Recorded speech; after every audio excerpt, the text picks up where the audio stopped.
So then, how did you transition? I mean, how did you discover this world of internet, attraction or network marketing? Well, I applied a similar concept in a completely different way. And I don't know how much detail you want me to go into it, but back then there was something called fax blasting.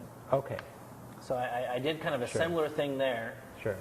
Where we would fax out to 1,000 fax numbers that were network marketers, again, targeting an audience, not rocket science. Right. And I was getting these fax blasts that were just sending these scammy, silly offers, pie in the sky, get rich quick offers. So I thought, stand out from the crowd and present it differently. Sure. Now, I'll never, the first line was something like that I wrote was completely different than anything else they got. It was just a letter, not a big, fancy thing with pictures of money and, ridiculous things, which you always see in that industry. But instead, it was a letter, and it said, if you're serious about succeeding in network marketing, read this letter.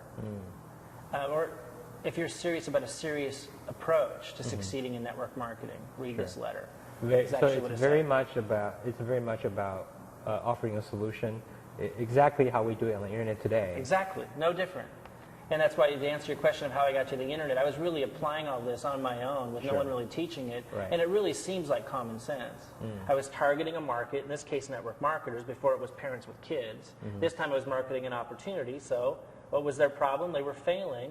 I wanted to stand out from the crowd, so my message was different. This was all just, of course. Why would I create a little funny thing with money all over it like everyone else? Talk to them like real people. Right.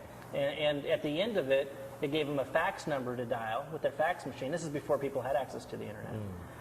And so I think this was 1996. Wow. And so they would call the fax number, and then a 5-page presentation could come download to their fax machine. And at the end was an order form to send $5 to us, and I would send them an information pack. So again, I was breaking even. All I had to pay for was the leads in this case. I was back then calling with the telephone cost a lot of money, but Sprint had free Fridays, so I faxed on Fridays. Smart business. This is what you do today. This is marketing. You've got to learn. It's just kind of common sense, but you've got to be paying attention. Right. I was putting this together, and then there was things just kind of fall in your lap when you're putting the plan together. And there was Sprint's free Fridays. I didn't have enough money to do the faxing, so it was like perfect, you know. And I didn't know how to load in the fax software. I figured it out. It wasn't easy. It was frustrating. Yeah. And guess, and if anybody watching this feel frustrated in their business, go figure. I mean, it's the way it is. We all get frustrated. That's the way the success stories are the ones that just work through that anyway. Yeah, I got frustrated selecting a battery for the microphone. Right.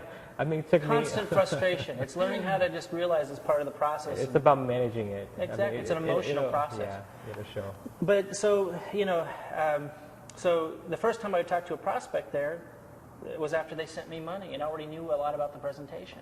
And then it was a pretty easy sell.